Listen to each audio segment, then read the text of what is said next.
Salut à tous, ici Abba de First. Aujourd'hui, on a une question très importante. Quelle est la qualité, la meilleure qualité pour les arts martiaux? Quelle est la qualité la plus importante pour les arts martiaux? À première, à premier abord, on pourrait se dire la première qualité, la qualité la plus importante, c'est des attributs physiques. Alors que ce n'est pas ça le plus important dans les arts martiaux. La meilleure qualité dans les arts martiaux, c'est l'intelligence, l'intellect, le cerveau. Les grands boxeurs sont des gens très intelligents. Vous pouvez voir Mohamed Ali, par exemple. On appelle ça le fight IQ, l'intelligence de combat. L'intelligence est la première qualité de tout combattant. Les attributs physiques viennent après, mais avant tout l'intelligence. Celui qui n'a pas une intelligence développée, lorsqu'il n'est pas bon quelque part, il peut compenser. Lorsqu'il n'est pas bon quelque part, il peut changer de rythme, il peut s'adapter. Adaptation, c'est la meilleure chose, la chose la plus importante en combat. L'adaptation, être capable de s'adapter. Quand moi je rentre dans un ring contre un adversaire que je ne connais pas, je m'adapte. Je vais essayer de voir, juger mon adversaire, jauger à quelle est sa vitesse, à quel point son coup droit, coup du bras avant est rapide, à quel point son coup du bras arrière est rapide, à quel point ses retraits du buste sont rapides. Comment il esquive? Est-ce qu'il esquive à gauche puis à droite ou à droite puis à gauche? Est-ce qu'il est habitué à se battre contre des droitiers ou des gauchers? Il y a plein d'analyses qui se fait.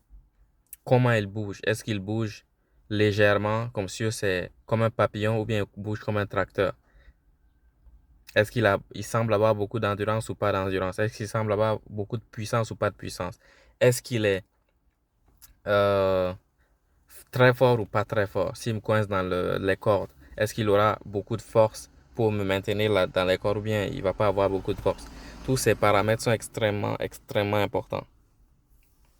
L'intelligence est la plus grande qualité de n'importe quel combattant. Peu importe le sport de combat, l'intelligence est la première qualité. Les autres, les capacités athlétiques viennent après. En plus, lorsqu'on est très intelligent, on saura comment s'entraîner, on saura comment notre corps fonctionne. On va plus être à même de prendre soin de notre corps que quelqu'un qui l'est moins. On va être moins tenté par les addictions, par exemple. On va aura tendance à s'en sortir lorsqu'on se retrouve dans des situations compromettantes. Si tu n'as pas si tu n'as pas une très grande intelligence, tes capacités athlétiques ne te serviraient à rien. Il y a plein de gens qui sont très athlétiques, mais sous la pression, ils craquent. Comme l'a dit Cédric Doumbé, un champion, c'est pas celui qui est très fort en dehors de la cage. Un champion, c'est celui qui, au moment T, à l'endroit E, peut délivrer ce qu'on attend de lui, peut mettre un KO, peut mettre une soumission, peut maîtriser son adversaire, peut dominer son adversaire, peut tellement dominer son adversaire qu'il n'y a aucun doute sur l'issue du combat. Un grand champion, c'est celui qui sait garder son calme dans le ring. Et ça vient avec le temps. Lorsqu'au début, on va faire la compétition, on va être stressé, on ne saura pas ce qu'on fait. Mais avec le temps, la compétition, ça devient comme à l'entraînement. Moi, je l'ai remarqué. Être en compétition, c'est comme si je m'entraînais, comme si j'étais dehors, comme si j'étais avec mes partenaires d'entraînement, en fait. Il y a des gens que ça finit par briser les compétitions. Tu es stressé, tu sais pas ce qui va se passer. Est-ce qu'il va être plus fort que moi? Est-ce qu'il va être plus rapide que moi? Est-ce qu'il sera plus puissant que moi? Est-ce qu'il aura plus d'énergie que moi? Est-ce qu'il aura plus de... Est-ce qu'il aura plus tendance à aller à... Est-ce il aura tendance à exploiter mes points faibles? Parce qu'on a chacun nos points faibles en combat. Il y aura des gens qui seront moins endurants, mais qui seront plus forts. Ils seront moins endurants, d'autres seront moins rapides. D'autres seront moins vifs, ils auront moins de réflexes. Donc, quel genre de combattant sommes-nous? Quel genre de combattant on est? C'est très important. Pour être un bon combattant, il faut avoir l'intelligence. Mais comment avoir l'intelligence? En le cultivant. On doit cultiver notre intelligence, notamment en apprenant des choses. On peut cultiver notre intelligence en étant à l'école. L'école cultive énormément notre intelligence. Les mathématiques, la physique, la géographie, la philosophie, le raisonnement. Toutes les choses qu'on fait en utilisant notre esprit cultivent notre intelligence. Résoudre des problèmes, ça cultive énormément notre intelligence. Je vous encourage beaucoup à vous focaliser sur le fait de cultiver votre intelligence. Cultivez votre intelligence. Comment cultiver votre intelligence? Par la lecture. La lecture, résoudre des problèmes en maths. Il y a plein de trucs, il y a plein de tests pour élever son IQ. Vous pouvez regarder en ligne comment cultiver son intelligence, comment augmenter son QI, comment reconnaître des tendances. Reconnaître des tendances, c'est très important en boxe, par exemple. Si je fais 1-2 et que je vois que tu esquives en faisant un weave, ce qu'on appelle weave, se balancer à gauche et à droite, un petit balancement à gauche et à droite.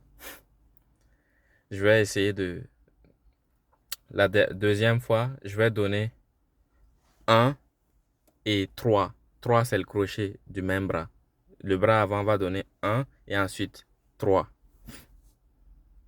Comme ça, lorsque tu vas esquiver d'un côté, bon, l'autre bras va t'interceptionner quand l'autre va connecter lorsque tu vas revenir de ce côté-là. Parce que tu vas esquiver le bras en pensant que c'est l'autre bras qui va venir. Et là, le même bras va te cogner.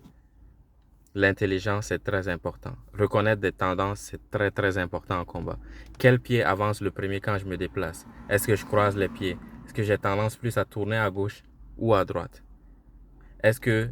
Comment je place mon jab? Est-ce que quand je lance un coup du bras avant, après mon bras descend ou après j'ajuste ma garde? Il y a des gens qui ajustent leur garde et en ajustant leur garde, on peut les toucher. Vous pouvez voir, il y a un combat de Lomachenko qui est très célèbre. Il s'est battu contre un Cubain. Et le Cubain, chaque fois qu'il lançait un jab, il ajustait sa garde. Et chaque fois qu'il ajustait sa garde, Lomachenko le touchait. Et il le touchait à volonté. Chaque fois que le gars ajustait sa garde, Lomachenko le touchait systématiquement. C'était vraiment difficile à regarder. Je me suis dit, bon, c'est vrai, tous les boxeurs ajustent leur garde. C'est une habitude qu'on a, c'est un réflexe. Ce n'est pas forcément réfléchi. Mais je me demandais comment il a fait pour toujours ajuster sa garde jusqu'au 6e ou 8e round. Si tu as une habitude et que chaque fois, il y a des coups qui arrivent, peut-être parfois, il ne sait même pas qu'il ajuste la garde parce que j'ai dit c'est un automatisme. Et peut-être que son entraîneur aussi n'a pas vu le défaut. Mais quand on regarde de l'extérieur, on dit ouais, chaque fois qu'il ajuste sa garde, il se prend un jab. Chaque fois qu'il ajuste sa garde, il se prend un jab. Donc le truc, c'est que chaque fois qu'il ajustait sa garde, il laissait un trou, il laissait un point faible, il ouvrait, il avait une ouverture qui permettait au bras de son adversaire de rentrer. Et Lomachenko a capitalisé, il a gagné le combat ainsi. C'est tout aujourd'hui, c'était Abba the First. Je vous répète, la chose la plus importante, c'est l'intelligence. L'intelligence est la chose la plus importante dans n'importe quel sport. Dans les sports de combat, c'est la même chose. C'était Abba the First.